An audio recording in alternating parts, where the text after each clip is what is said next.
Well, thank you very much for being here, and thank you for being here on video. I think you're going to enjoy what we're going to talk about. For time immemorial, going back to several hundred years before Christ, the greatest minds of all time have focused on answering the question, why is it that some people are more successful than others? All the work of Socrates was around the subject, how shall we live in order to be happy?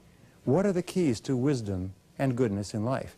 Plato also wrote about the same subject. How should we live? How should we organize our lives and our families and our societies? Aristotle, and all throughout history, the great philosophers and metaphysicians and mystics, the great religious teachers and preachers and the best writers have all looked at this question, what can we do in order to be happy, to be more successful, to have more of the things that we want? If I say, would you like to be financially independent?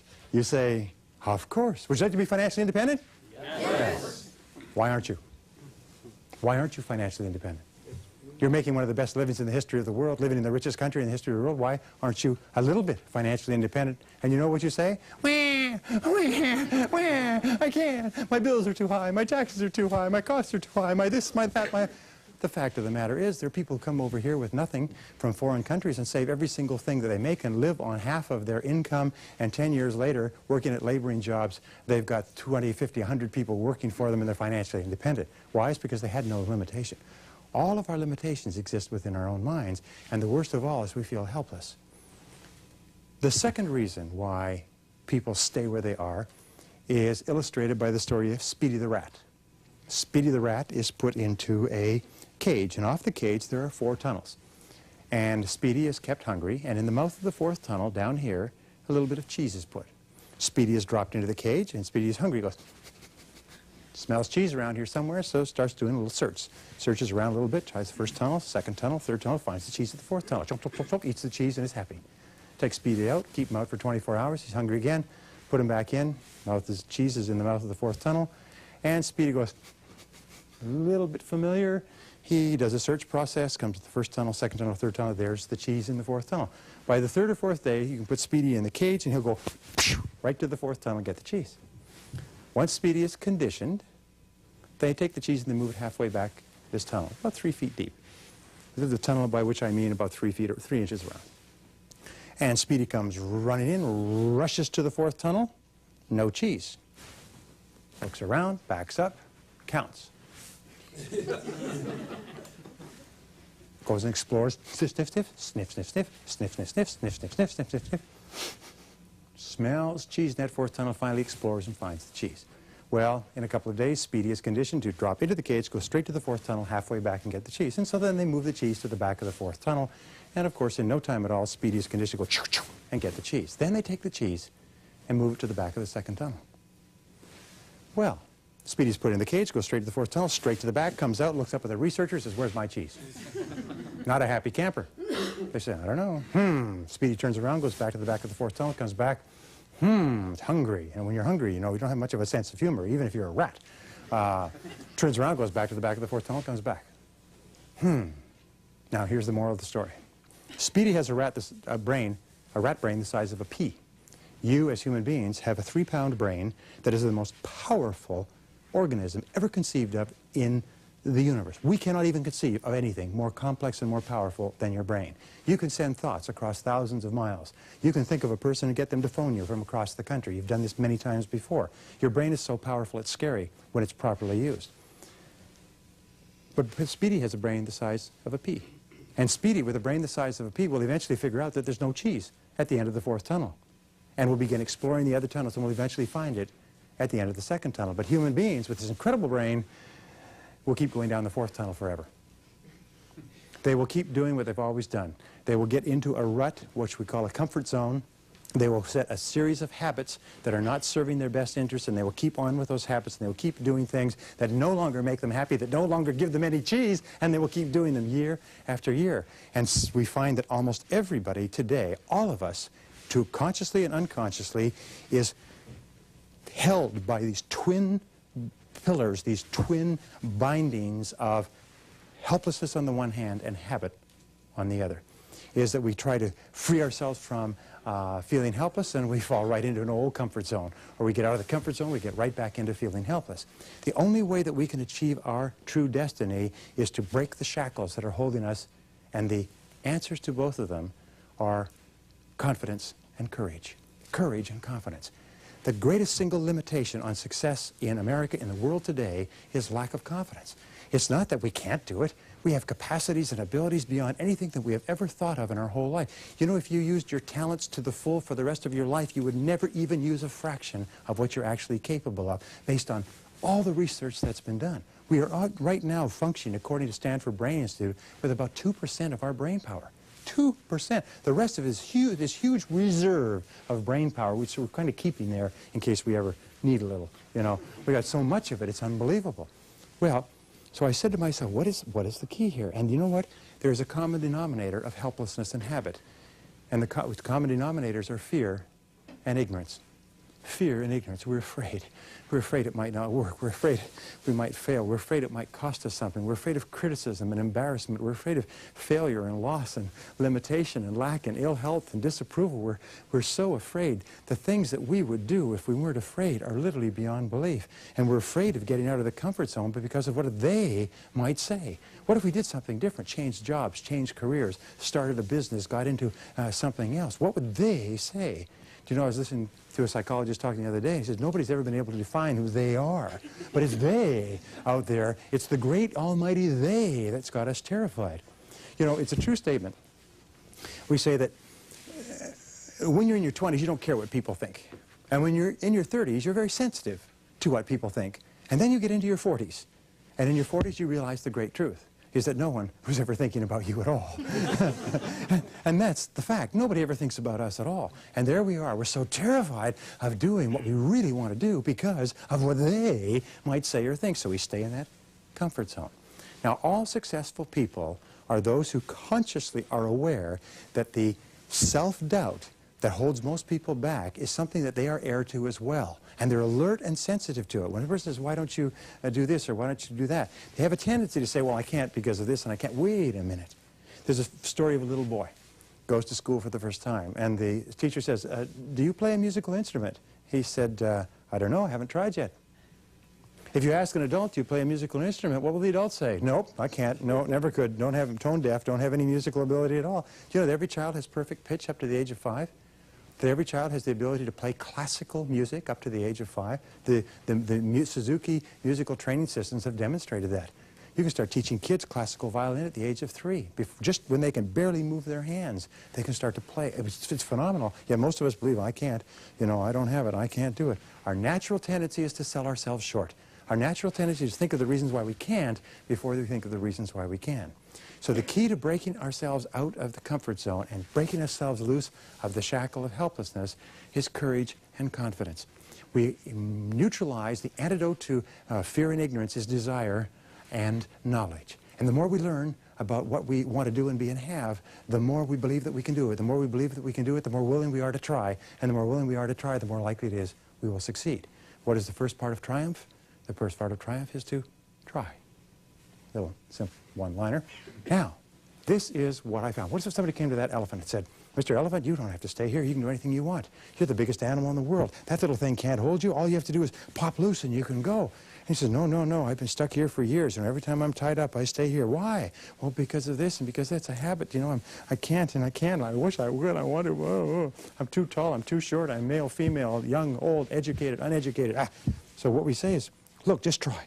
Just try. I say, The very thought of trying something new or different is traumatic for most people. All right, I'll try it. All right. Pop. And the elephant thinks, my God, I've been tied up and made to work like a slave all these years, and that's what's been holding me.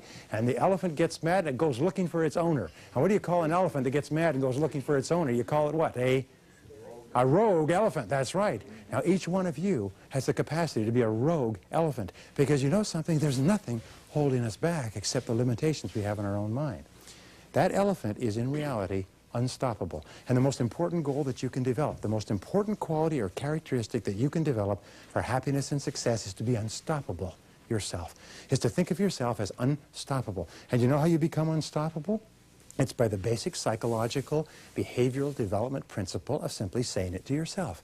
Because whatever you say to yourself and believe over and over again, you start to believe as a reality. You start to walk it and talk it and act it. So what you say is, I am unstoppable. I'm unstoppable. I don't care what it is, I'm unstoppable. Nothing will stop me. The greatest of all qualities to guarantee success is the absolute willingness to go at anything and refuse to stop until you achieve it.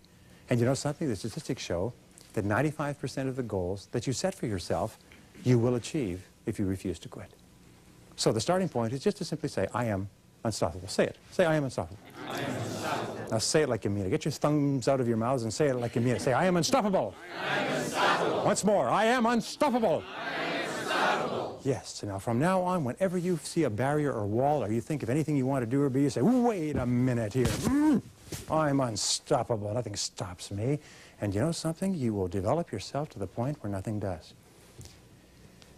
Cause and effect, going right back to what we talked about. Mental attitudes and personality are determined by things that we do. And there are certain things that you can do consistently every single day. And in so doing them, you'll build your self-confidence up and up and up to the point where you become unstoppable.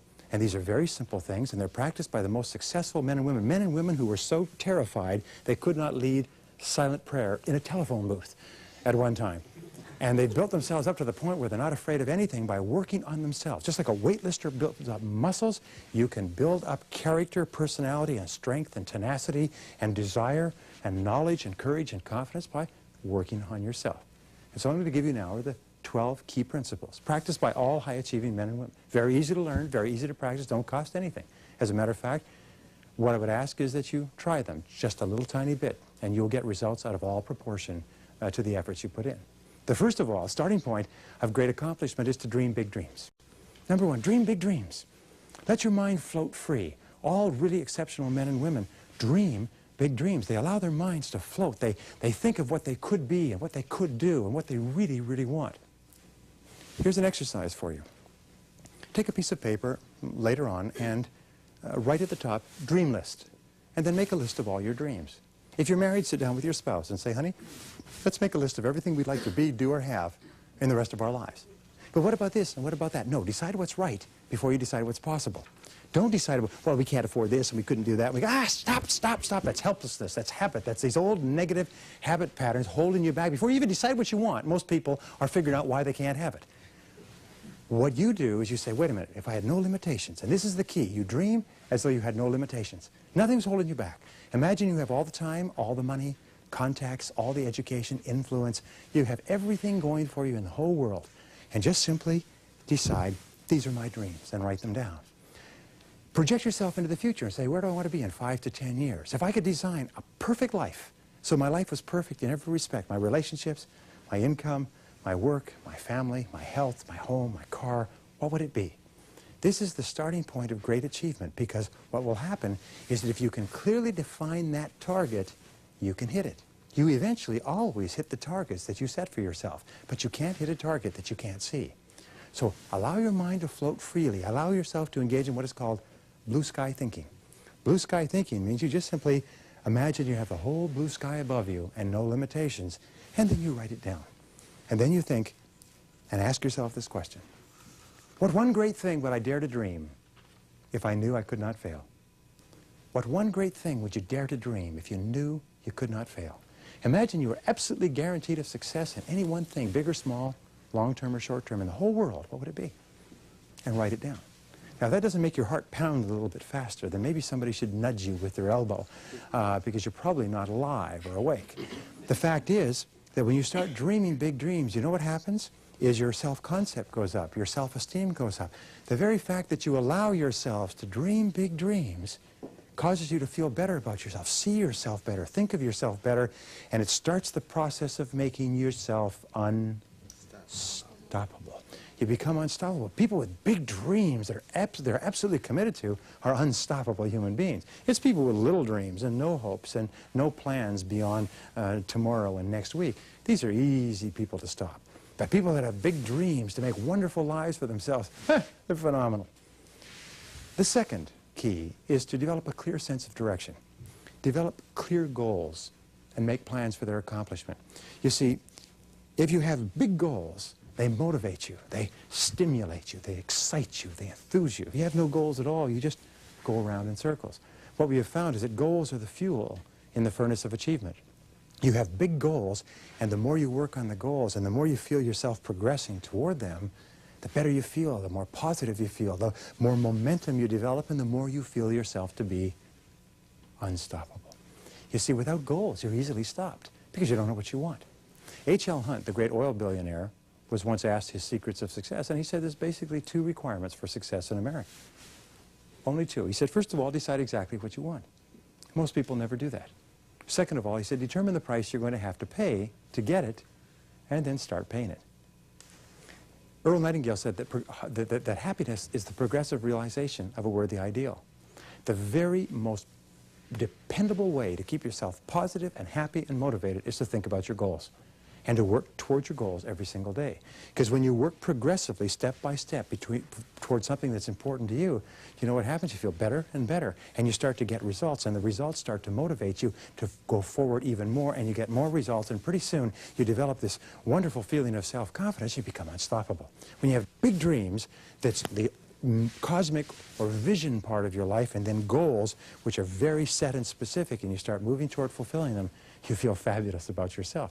80–90% of unhappiness in our society today is because people don't have goals. Whenever you meet an unhappy person, here's a test question. Just say, well, you're unhappy about this and your job and your family and your health and everything else, but tell me, what are your goals? Do you know what people will say? Geez, what kind of a question is that? Most people have no goals. As soon as they have goals, they start to move forward. Now, here's the keys to setting goals. First of all, write them down. A goal that's not written is just a fantasy. A goal, a real goal, is a dream with a deadline. So take the goal and write it down. And then set a deadline for the goal. Now, when do you want to accomplish it? And then make a plan to accomplish it. Write down everything you can think of that you'll have to do to get the goal. And then organize the plan by priority. What should you do first? What should you do second? And so on. And then get started. It's the most incredible darn thing. But there's amazing how many people say, I'd like to be financially independent. Well, why aren't you? To show me your financial independence bank account. Show me your savings account and your plan for how much you're going to put in each week, each month, each year, and where you plan to be in 1 year, 3 years, 5 years, 10 years. Oh, I don't have any of that. I just want to be financially independent. Shut up. Fact of the matter is that once you start moving toward the accomplishment of a goal, the most remarkable darn things happen. Once you have your goal, make a commitment to it. You see, we either develop good habits that make our lives wonderful, or we develop bad habits that undermine our success. And if we develop habits of setting goals clearly and making plans and setting deadlines and taking action and then committing ourselves wholeheartedly to their accomplishment and refusing to stop because we're unstoppable, then we must ultimately achieve the goal. I've been studying this subject for 30 years. I never met anybody who could set a very clear goal for themselves and make a plan and work on it and keep on working on it who didn't eventually achieve their goal. In fact, if you think about your whole life, there wasn't anything that you ever wanted long enough and hard enough that you didn't eventually get. You always get what you want long enough and hard enough. So what we do is set our sights high. Number 3 is accept complete responsibility for yourself and everything that happens to you. I used to be asked on radio and television, why are some people more successful than others? And I used to think it was goals, was the starting point. But you know what the real starting point is? To accept that if it's to be, it's up to me. Is that nobody's going to do it for me. You know, they say that the mark of maturity is when you finally realize that no one is coming to the rescue. No one's coming to the rescue. That the difference between the mature person and the immature person is the mature person accepts that they're totally responsible for their own life, that they are where they are and what they are because of themselves. Now, this is a hard thing to accept, but you have decided exactly every single part of your life today. You've decided your income and your home and your health and your weight. You've decided your bank account and your car. You've decided your job and your future. You've decided every single part of it. Why? It's because you're free to choose. Freedom is a very, very wonderful thing. Tremendous upside, tremendous downside, too. But freedom means that nobody imposes anything on you. So where you are and what you are is a result of all of your choices and decisions up to now. If you want to change any part of your future, then you simply change your choices and decisions in the present. The first thing to choose, the first thing to change, is to decide what it is that you want, but second of all is to decide that if I'm going to get it, it's up to me. We've said over and over again, see yourself as the president of your own life, the president of your own career, the president of your own personal corporation. Because in reality, all of us are self-employed. The worst mistake anyone can ever make is to ever think that they work for someone else but themselves. No matter who signs your paycheck, we all work for ourselves. Do you want a raise in pay? No problem. Go to the washroom next time you get a chance and negotiate with your boss in the mirror. And your raise will become effective as soon as you do. It's very simple. I've never met an employer who was not willing to pay a person more money if they will produce more value for the company. And the amount of value we produce is always up to us. So always say, I am responsible. I am responsible. I am unstoppable, and I am responsible for my own life. If I don't like something, it's up to me to change it. No excuses, no blaming. Never complain, never explain. If you're not happy with something, change it. Not willing to change it, shut up. Right? But the fact is we're responsible. Number 4, do what you love to do. This is very important. These are the four, this in terms of becoming unstoppable is fabulous, because if you do what you love to do, you will be like an irresistible force of nature. Do what you love to do and commit to becoming very good at it. All of our research indicates that the odds against there being another person like you are more than 50 billion to 1. In the entire history of humanity, there will never be 2 people like you. Never be 2 people with the same face. Never be 2 people with the same, even blood composition, exactly. Never be 2 people with the same outlook, the same talents, abilities, capacities. Never be 2 people just like you. And that every single person, or let us say 95% or more of the population, are born with the capacity to do something remarkable with their lives. And the starting point of personal greatness is when you usually say to yourself, what wonderful thing am I going to do with my life? Why am I here? I have this one life, this precious, precious life, and as you know, this life is not a rehearsal for something else. This is the real one. You say to yourself, what am I going to do with my life? Why am I here? What are my unique talents and abilities? Look back into your life and ask yourself, what is it that you've done in the past that you most enjoyed?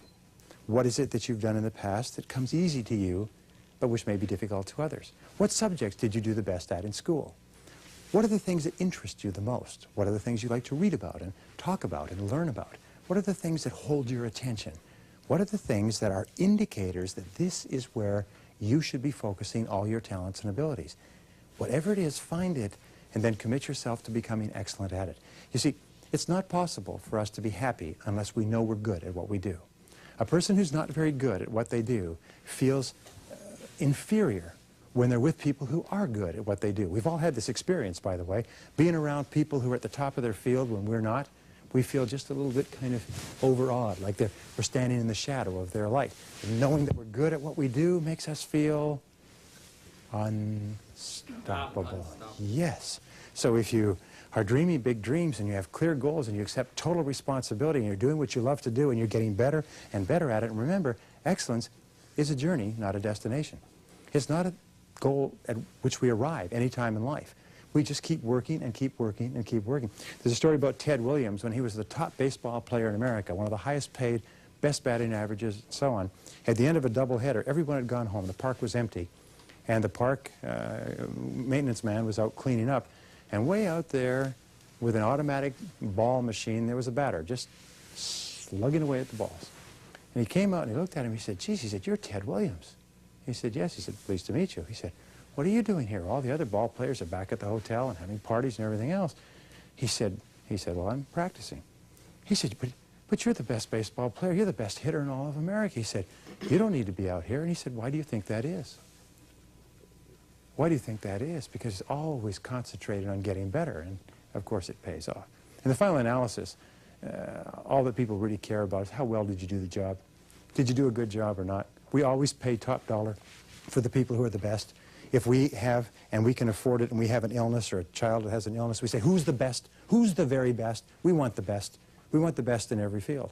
There's no market for mediocrity. The 2 metaphors for American life are sports and business. And both sports and business, the only thing we care about is the very best. Excellence, top quality, champions. And that's our job too. And nobody can do it for us. It's an inside job. The 5th key to becoming unstoppable is to dedicate yourself to serving other people. It was well written not long ago that nobody ever built a statue to a person for what they got, but only for what they gave. Is that your rewards in life will always be determined by the value of your service to other people. And so you have to look around you and say, what rewards am I getting right now? And there's 2 types of rewards, by the way. There's financial rewards, and there are, or tangible rewards, and there's intangible or emotional rewards. But all of your life satisfaction and true happiness and true rewards will come from serving other people. In fact, We are here.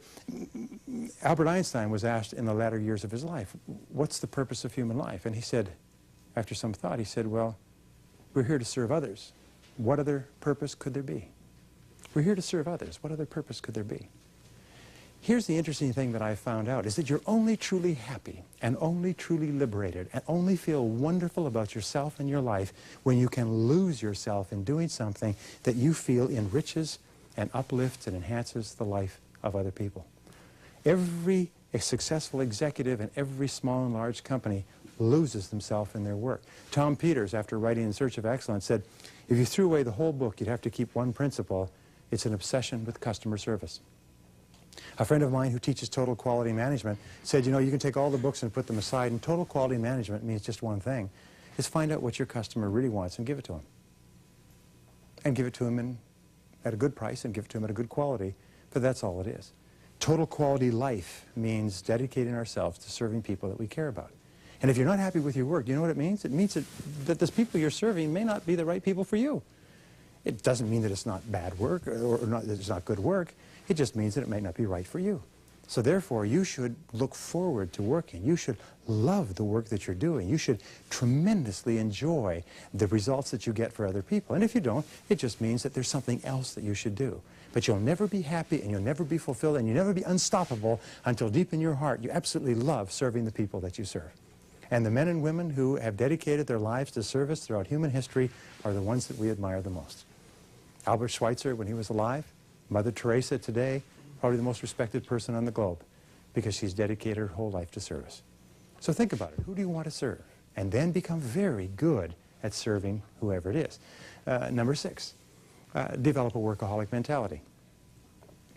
That means that you have to work hard to be successful. You can't just sort of drag along. We say in our society, you work 40 hours for survival and everything over that each week is for success.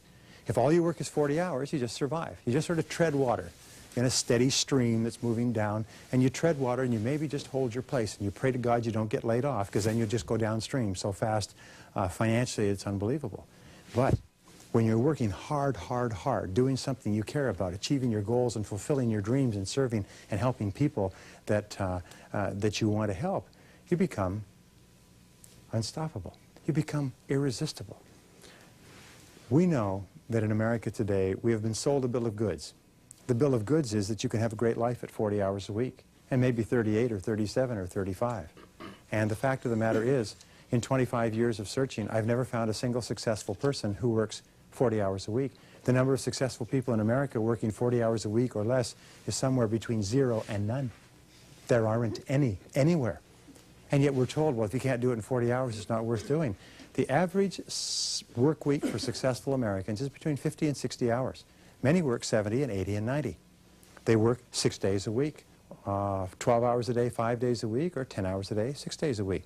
Very few people successful on 5 days a week. Very, very few people. I love to meet one. They're rare. Maybe they're in the Smithsonian.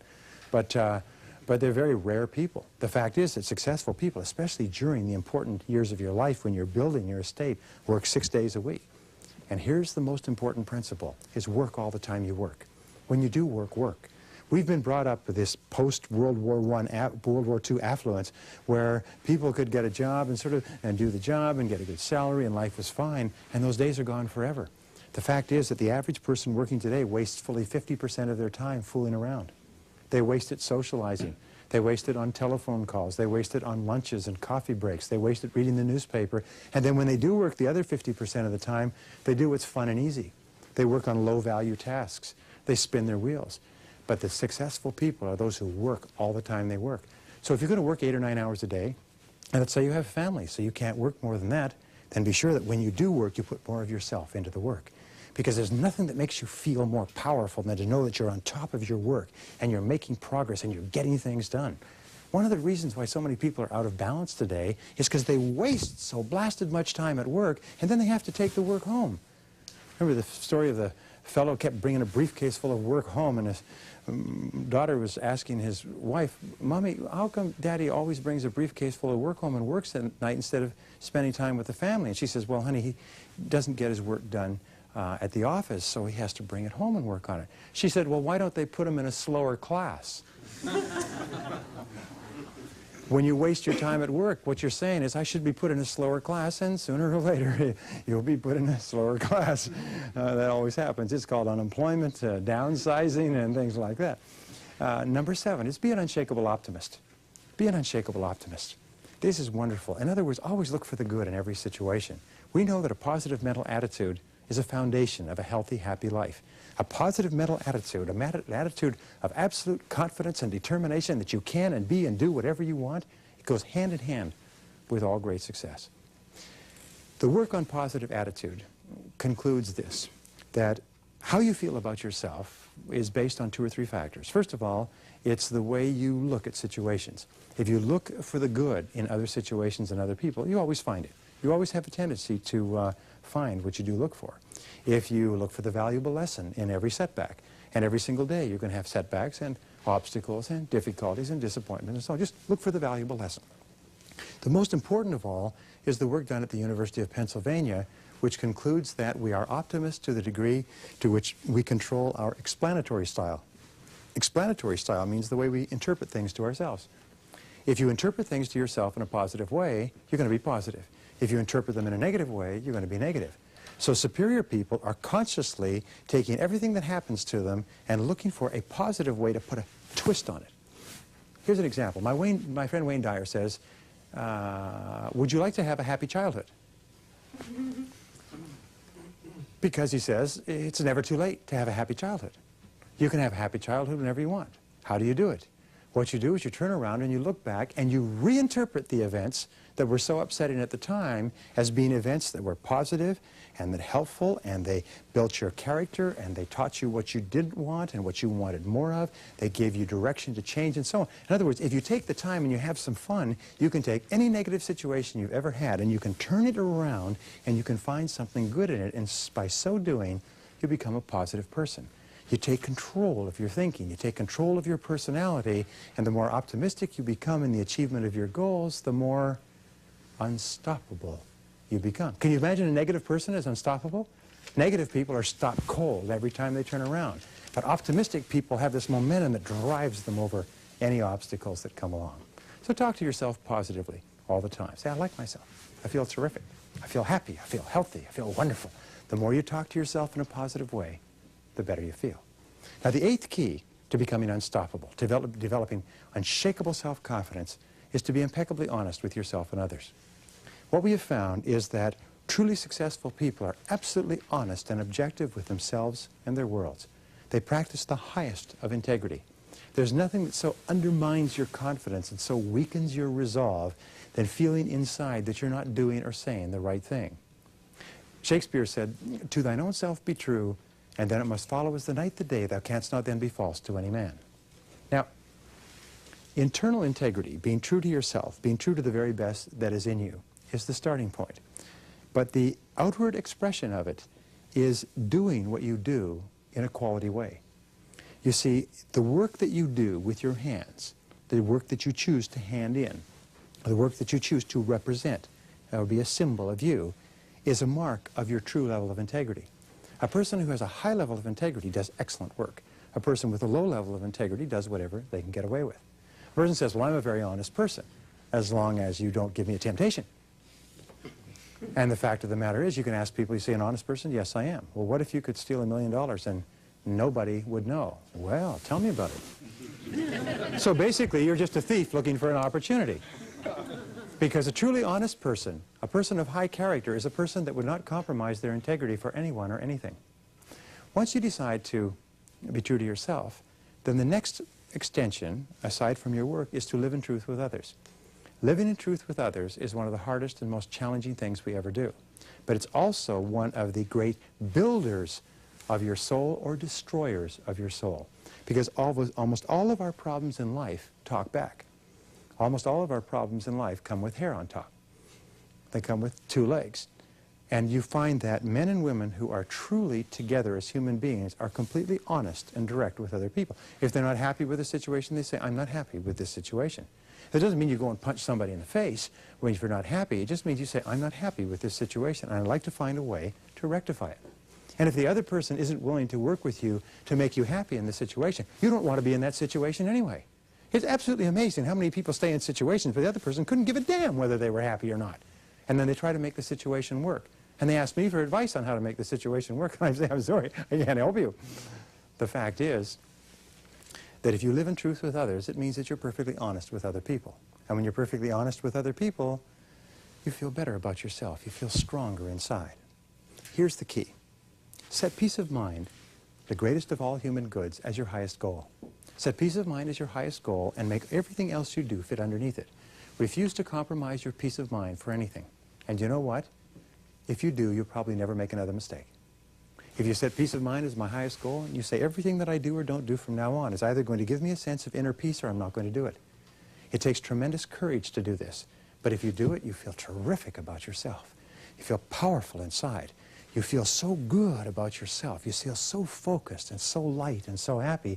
But if you compromise your peace of mind, it's like kicking the chair out from under you psychologically and emotionally. So just refuse to compromise your peace of mind. Refuse to do it if you don't feel good about it. Listen to your inner voice. And number 9, develop a reputation for speed and dependability.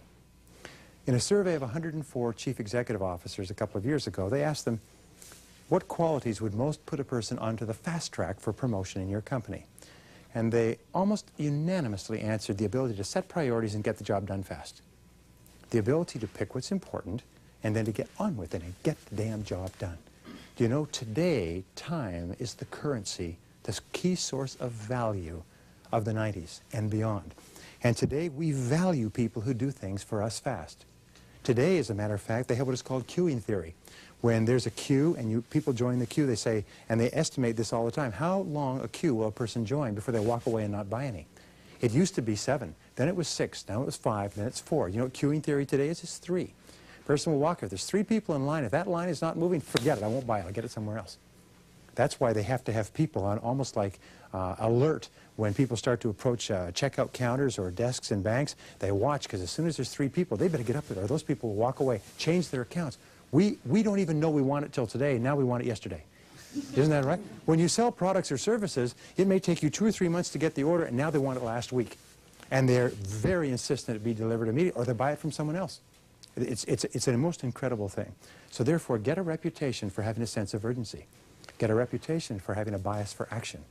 Get a reputation for fast tempo. Move fast, move quick. If a person asks you a question, you don't say, well, I'll get back to you next week. Get back to it now, quickly, as fast as you can. Develop a bias for action and say to yourself over and over, do it now, do it now, do it now, do it now. And if you add this like a rocket behind everything else, you become unstoppable. Now, number 10, concentrate single-mindedly on one thing at a time. Pick the most important thing that you have to do and concentrate single-mindedly on doing that and only that until it's done. The ability to concentrate single-mindedly on the most valuable use of your time and to stay with it without diversion or distraction until it's done gives you a tremendous sense of power and confidence and self-esteem. Working on low-level tasks, by the way, is a real downer. You can work on them all day. At the end of the day, you feel tired and depressed and negative, and you have low self-esteem because in the back of your mind, you know you're not accomplishing anything. But if you just pick one thing, the most important thing, and by the way, all success is preceded by single-minded concentration on a single task for a long period of time before it's accomplished. There are no successful people who have not developed the ability to concentrate without diversion or distraction on the one thing. Andrew Carnegie, who became the richest man in America, said that the ability to do this and learning this one secret, the ability to concentrate on the highest value task, was what was more responsible for his fortune than anything else. And he paid $64,000 to a management consultant for that one idea, and I just gave it to you for nothing. Number 11, never consider the possibility of failure. Remember that in order to be successful, you have to fail a lot. Thomas J. Watson, the founder of IBM, was once asked by a young man, how could I be successful faster? And he said simply, he said, double your rate of failure. If you want to be successful faster, fail more often. You see, there's a law of probabilities that says the more you fail, the more likely you are to succeed. The less you fail, the less likely you are to succeed. Peter Drucker says you would never hire a person who has not had some major failures in life because they haven't learned anything. So the key is, if you want to be successful, don't be afraid of failure. Has anybody here ever failed, by the way? Have you ever failed? Yes, did failure hurt you? No, failure makes you strong. There's an old saying that what doesn't kill me makes me stronger. Failure has made you strong. Failure has developed your character. There's an old saying that the north wind made the Vikings. The cold of the north wind coming out of the north that they had to row against made them the most formidable fighting force in the world. It's failure that makes us strong, but it's the fear of failure that kills us.